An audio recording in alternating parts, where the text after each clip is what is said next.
Assalamualaikum warahmatullahi wabarakatuh. Saya Dini Aisyah Fauziah, NPM 130217035, Program Studi Pendidikan Guru Pendidikan Anak Usia Dini, Fakultas Tarbiyah dan Keguruan Universitas Islam Bandung.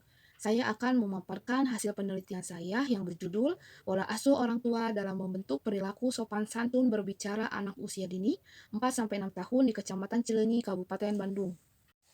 Keluarga adalah sekelompok dua orang atau lebih yang terikat oleh perkawinan, ikatan darah, atau adopsi yang tinggal bersama dalam satu rumah.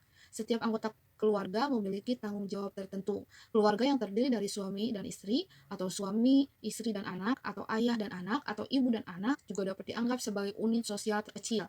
Orang tua adalah merupakan lingkungan awal anak dan berperan penting dalam menentukan kepribadiannya. Setiap keluarga memiliki seperangkat praktik pengasuhan dan strategi penyampaian pendidikan yang unik.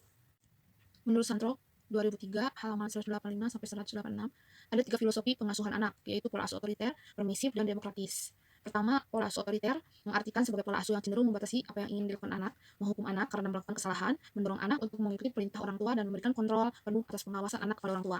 Dan hal ini orang tua jarang berkomunikasi secara verbal dengan anaknya. Yang kedua yaitu liberal atau permisif. Ketika orang tua cenderung memanjakan anak mereka dan membiarkan mereka melakukan apapun yang mereka inginkan. Adapun dua jenis pola asuh ini yaitu pola asuh memanjakan dan pola asuh lalai. Pengasuhan yang lalai atau orang tua yang tidak terlalu terlibat dalam kehidupan sehari-hari anak mereka atau tidak peduli akan menyebabkan anak-anak mereka kurang memiliki keterampilan sosial, terutama karena kurangnya pengendalian diri.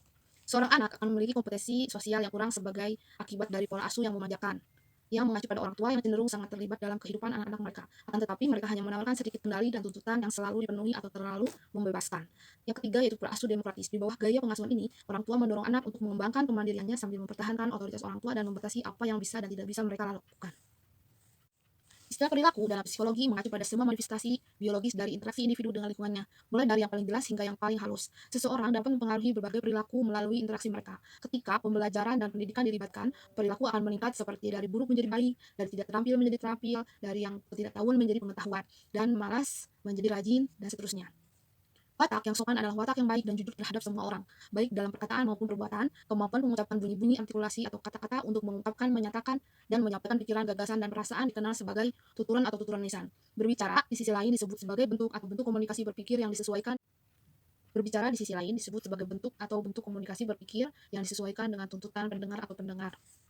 Adapun hasil penelitian yang sama menurut Hoirunisa yaitu pembentukan perilaku berbicara santun pada anak dalam keluarga. Dalam persamaan ini yaitu sama-sama meneliti orang tua dalam membentuk perilaku sopan santun berbicara anak. Selanjutnya ada penelitian artikel menurut Sumiati yaitu peran orang tua dalam meningkatkan perilaku berbicara santun anak usia dini. Dengan penelitian yang sama itu meneliti orang tua dalam membentuk perilaku sopan santun berbicara anak. Adapun hasil riset penelitian artikel menurut Jabiatul Hamidah yaitu pola asuh orang tua terhadap kesantunan berbahasa anak usia dini. Dalam persamaannya yaitu meneliti pola asuh orang tua terhadap sopan santun berbicara anak. Di dalam rumusan masalah, yaitu bagaimana pola asuh orang tua dalam membentuk perilaku sopan santun berbicara anak usia dini 4-6 tahun di Kecamatan Cileunyi, Kabupaten Bandung. Lalu ada kendala apa yang dihadapi orang tua dalam membentuk perilaku sopan santun berbicara anak usia dini 4-6 tahun di Kecamatan Cileunyi, Kabupaten Bandung. Yang terakhir, bagaimana cara orang tua mengatasi kendala tersebut agar terbentuknya perilaku sopan santun berbicara pada anak usia dini 4-6 tahun di Kecamatan Cileunyi, Kabupaten Bandung. Adapun metode penelitian, yaitu menggunakan jenis penelitian survei, pendekatan kuantitatif, dengan teknik pengumpulan data melalui kuesioner, dan jenis data primer yaitu hasil dari jawaban responden melalui kuesioner. Adapun jenis data sekunder yaitu melalui buku, jurnal, dan artikel. Adapun hasil dan pembahasannya yaitu berdasarkan tabel 4.1 diketahui bahwa dari hasil penelitian pola asuh orang tua yaitu yang didapatkan dari 80 responden sebagian besar sebanyak 68,8% memiliki pola asuh otoriter. Kemudian hampir setengahnya orang tua memiliki pola asuh demokratis sebanyak 31,3% dan tidak ada satupun orang tua yang memiliki pola asuh permisif. Hasil dari tabel 4.2 mengenai perilaku sopan santun berbicara yaitu hampir seluruhnya orang tua memiliki pada hasil tabel 4.2 yaitu hasil pengkategorian mengenai perilaku sopan santun berbicara yaitu hampir seluruhnya 76,3% responden cukup baik dalam membentuk perilaku sopan santun berbicara anak sebanyak 61 orang dan 19 orang 23,8% tidak baik dalam membentuk perilaku sopan santun berbicara anak. Kemudian selanjutnya data mengenai kendala orang tua dan cara mengatasi perilaku sopan santun berbicara anak usia dini. Berdasarkan hasil data di lapangan tentang kendala apa yang dialami oleh orang tua dalam membentuk perilaku sopan santun berbicara anak usia dini, orang tua sebagian besar 55% menjawab kadang-kadang kebingungan dalam mengatasi perilaku sopan santun anak dalam keseharian. Dari hasil data grafik di samping dijelaskan bahwa untuk mengetahui keterangan dan mempermudah dalam membaca, pada bagian batang untuk kendala orang tua, peneliti memberi tanda batang berwarna biru yang artinya sebagian besar sebanyak 55% orang tua memiliki kendala kadang-kadang kebingungan dalam mengatasi perilaku anak dalam keseharian. Dan untuk cara mengatasinya dalam data grafik, di bagian menjadi dibagi menjadi dua bagian cara yang dilakukan oleh orang tua untuk mengatasi perilaku sopan santun berbicara anak usia dini.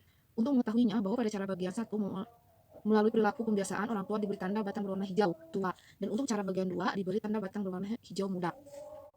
Dapat dijelaskan bahwa kendala yang kadang-kadang dialami oleh orang tua dalam bentuk perilaku sopan santun berbicara anak usia dini, orang tua memilih berbagai metode cara untuk membentuk perilaku sopan santun berbicara anak yang dapat dilakukan sehari-hari. Yang salah satunya perilaku sehari orang tua, hampir seluruhnya sebanyak 93,8% melakukan penerapan perilaku pembiasaan, yaitu selalu memberitahu anak untuk mengucapkan terima kasih apabila mendapatkan bantuan dari orang lain, dengan hampir seluruhnya sebanyak 78,8% lalu dilakukan menggunakan metode mendidik anak melalui perhatian dari orang tua. Kesimpulan dari hasil penelitian ini yaitu pola asuh orang tua dalam bentuk perilaku sopan santun berbicara anak usia dini usia 4-6 tahun di Kecamatan Cileunyi, Kabupaten Bandung, yaitu sebagian besar memiliki pola asuh otoriter sebanyak 68,8%. Perilaku sopan santun berbicara anak usia dini yang diterapkan oleh orang tua hampir seluruhnya sebanyak 76,3% masuk ke dalam kategori cukup baik. Yang kedua, kendala dalam membentuk perilaku sopan santun berbicara anak usia dini sebagian besar sebanyak 55% orang tua kadang-kadang kebingungan dalam hal mengatasi anak di dalam keseharian. Yang terakhir, cara mengatasi kendala tersebut melalui pembiasaan orang tua keseharian terhadap anak sebagian besar. Yang ketiga yaitu cara mengatasi kendala tersebut melalui pembiasaan orang tua keseharian terhadap anak. Sebagai salah satunya, orang tua hampir seluruhnya sebanyak 93,8% selalu memberitahu anak untuk mengucapkan terima kasih apabila mendapatkan bantuan dari orang lain, dengan hampir seluruhnya diaplikasikan menggunakan metode mendidik anak melalui perhatian dari orang tua sebanyak 78,8%. Cukup sekian presentasi penelitian dari saya. Mohon maaf apabila ada salah-salah perkataan. Wabillahi taufiq wal hidayah. Wassalamualaikum warahmatullahi wabarakatuh.